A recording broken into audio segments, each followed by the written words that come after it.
السلام علیکم to all of you. I hope all of you doing very well. So welcome back to my channel. تو آپ سب جانتے ہیں کہ جیسے ربیع الاول کا چاند نکل گیا ہے، لیکن میں آپ کو ربیع الاول کے چاند کی مبارکباد اس لیے نہیں دوں گی کیونکہ ابھی سوگ کے 8 دن رہتے ہیں. تو جس فرقے سے میں بلانگ کرتی ہوں، ویسے تو فرقہ کچھ نہیں ہوتا. We all are Muslims and we all are equal Muslims as our prophet said. But لیکن میری فیملی میں مجھے ہمیشہ سے یہ سکھایا گیا ہے کہ سوگ 2.25 مہینے کا ہوتا ہے. تو ابھی 8 دن باقی ہیں، اسی بعد عید ظہرہ سے سوگ ختم ہوتا ہے اور پھر حضور پاک صلی اللہ علیہ وسلم کی ولادت ہوتی ہے.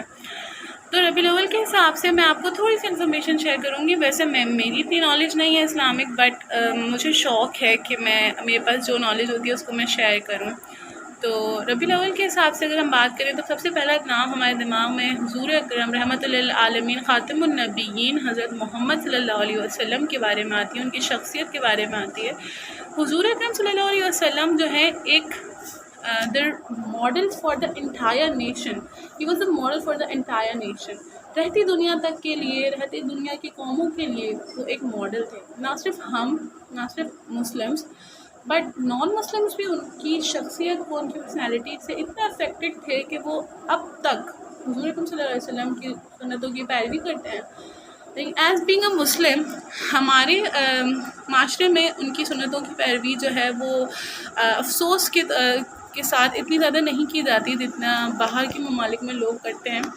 بٹ میں تھوڑی سی انفارمیشن شیئر کروں گی کہ حضور اکرم صلی اللہ علیہ وسلم ایک ایسے اللہ تعالیٰ کے نبی ہیں کہ جن کے صدقے میں یہ دنیا بنائی گئی، جن کی محبت میں دنیا جہان خلق کیا گیا، جنت جہنم سب چیزیں خلق کی گئیں. حضور اکرم صلی اللہ علیہ وسلم کو ایک نور کے طور پہ اللہ تعالیٰ نے خلق میں رکھا، اور اس نور کو جو ہے 12 ربیع الاول کو اس کرۂ ارض پہ اتارا. اور حضور اکرم صلی اللہ علیہ وسلم کی پیدائش بی بی آمنہ اور حضرت عبداللہ کے گھر پر ہوئی، اور ان کی پرورش جو ہے حضرت ابو طالب نے کی. ان کی ذمہ داری اٹھائی، انہوں نے ان کی حفاظت کا ٹھیکہ اٹھایا. اور حضور اکرم صلی اللہ علیہ وسلم جو ہیں ابو طالب کے گود میں پلے.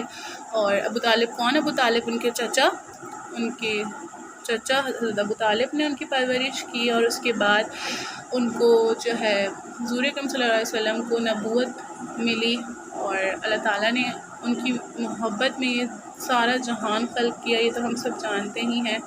اور حضور اکرم صلی اللہ علیہ وسلم کی شادی حضرت خدیجہ الکبریٰ سے ہوئی، جو کہ ان سے ایج میں بڑی تھیں، بٹ حضور اکرم صلی اللہ علیہ وسلم سے ان کا نکاح قرار پایا. اور ان کی پہلی اولاد حضرت خدیجہ الکبریٰ سے حضرت فاطمہ الزہرا سلام اللہ علیہا، جن کو لینے کے لیے وہ خود معراج پر گئے، اور وہاں سے حضرت فاطمہ الزہرا سلام اللہ علیہا کا نور انہیں ملا.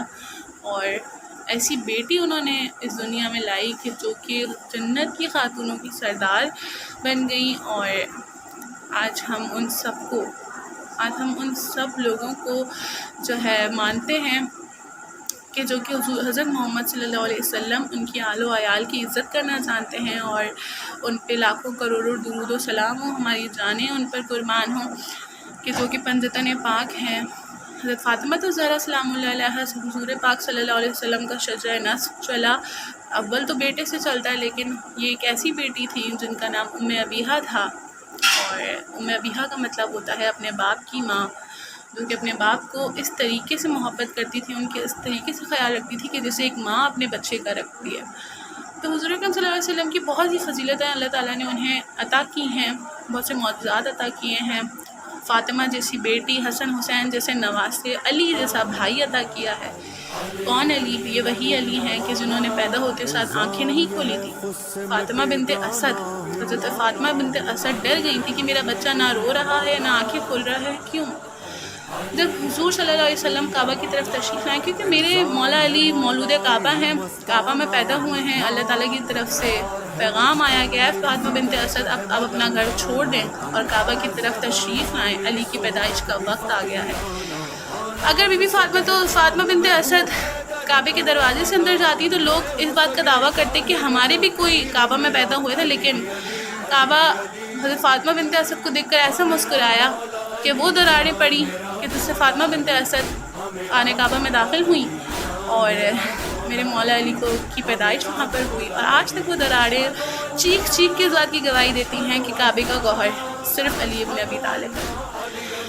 اور مولا علی جب وہاں پر پیدا ہوئے، جب تک حضور اکرم صلی اللہ علیہ وسلم نے آ کر انہیں اپنی گود میں نہیں لیا، انہوں نے آنکھیں نہیں کھولی، اور جیسے ہی حضور اکرم صلی اللہ علیہ وسلم نے انہیں اپنی آغوش میں لیا ہے تو انہوں نے اپنی آنکھیں کھولی ہیں، حضور کی سب سے پہلے زیارت کی ہے۔ وہ علی ہیں جنہوں نے حضور اکرم صلی اللہ علیہ وسلم کا لعاب دہن چوسا ہے اور نبوت کے کندھوں پر چڑھ کر بتوں کو توڑا ہے۔